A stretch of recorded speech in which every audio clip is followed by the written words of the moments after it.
श्री शिवाय नमस्तुभ्यम हर हर महादेव। तो भगवान गणेश, माता पार्वती जी और उनका परिवार आप पर यूं ही कृपा बनाए रखी, कामना पूर्ण करें, समस्या को खत्म करें।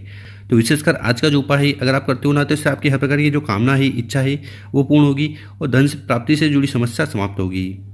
तो इस वाले उपाय में आपको इस प्रकार से 2 बेलपत्र लेना है, थोड़ा शहद लेना है और भगवान भोलेनाथ को प्रसन्न करने के लिए विशेष उपाय कर लेना है। इस उपाय करने के बाद नौकरी से जुड़ी कामना, ठीक है, साथ ही साथ धन से जुड़ी कामना पूर्ण होगी और जो भी दुख परेशानी समस्या है वो समाप्त होगी। तो गुरुजी ने बहुत ही अचूक उपाय बताया है, कैसे करना है वो बताएंगे। उसके पहले अपने हाथ से 2 कार्य कर ले। एक तो इस वीडियो को लाइक कर दें, चैनल पर नए हो सब्सक्राइब जरूर करिएगा। तो इस वाला उपाय में जो सबसे पहले सामग्री आपको लेनी है वो है शहद। ठीक है, कितना शहद लेना है? तो हर बार की तरह मात्र आपको 1 चम्मच शहद ले लेना है। इसके बाद जो अगली सामग्री है वो है बेलपत्र। कितने बेलपत्र की जरूरत है? तो मात्र 1 बेलपत्र भी लेते हो ना तो भी काफ़ी है। इसके बाद आपको तांबे का लोटा लेना है और उस तांबे के लोटे में आपको अपने घर से, अपने किचन से शुद्ध जल भर लेना है। यहाँ से जल इसलिए भरना चाहिए ताकि आपके जीवन की सारी समस्या, बाधाएं, परेशानी दूर हो जाए। तो इस प्रकार से मात्र तीनों सामग्री को लेकर चले जाना है शिव मंदिर। ठीक है, कब जाना है? तो सुबह शाम आप इस उपाय को कर सकते हो। ठीक, और शिव मंदिर में पहुंचकर जो भी पूजन पाठ आपको शिवलिंग की सबसे पहले करनी है वो कर लीजिएगा। देखिए, शिवलिंग के ऊपर शहद का उपाय करने से आपके जीवन के सारे दुर्भाग्य दूर होंगे तथा जो सुख तथा जीवन में सुख, शांति, समृद्धि आएगी। बेलपत्र का उपाय करने से क्या होगा? आपकी कामना पूर्ण होगी और घर में अगर कोई बीमारी है, ठीक है, या समस्या है, वो समाप्त होगी। तो इस वाले उपाय में आपको करना क्या है कि आपके पास जो तांबे का लोटा है ना, उस तांबे के लोटे को उठाना है और धीरे धीरे कर पूरा पूरा जल शिवलिंग के ऊपर समर्पित कर देना है। ओम नमः शिवाय, श्री शिवाय नमस्तुभ्यम, इस मंत्र का जाप करते हुए।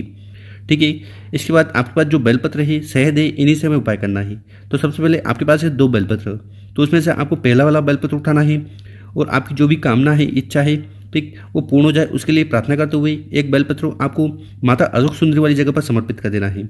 बेलपत्र की जो बड़ी पत्ती है वो शिवलिंग की तरफ होगी, डंडी जलाधारी की तरफ होगी। ठीक, इसके बाद आपके पास जो दूसरा बेलपत्र है इसका हमें उपाय करना है। देखिए, आपको करना क्या है कि ये जो शहद है ना, इस शहद को उठाना है और बेलपत्र की पत्ती पर आपको अच्छी तरह से शहद लगा देना है।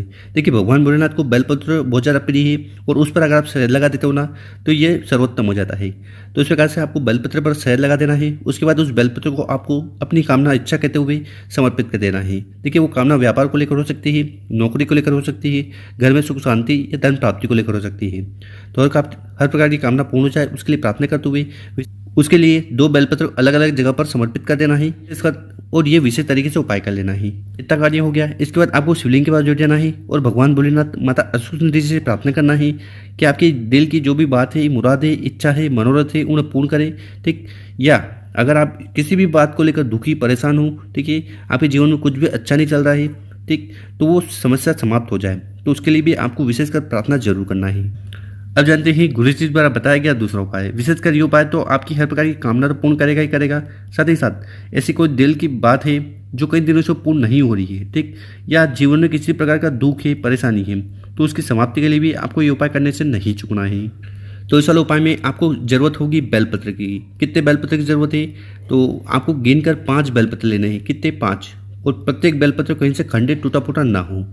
इसके बाद आपको इस प्रकार से 1 तांबे का लोटा लेना है और उस तांबे के लोटे में आपको अपने किचन से जल भर लेना है और फिर इन मात्र दोनों सामग्री को लेकर पहुंच जाना है शिव मंदिर। विशेषकर इस उपाय को प्रदोष काल, शाम के समय करते हो तो ज़्यादा लाभ देखने को मिलेगा, क्योंकि इस समय शिवलिंग में साक्षात शिव जी का वास होता है।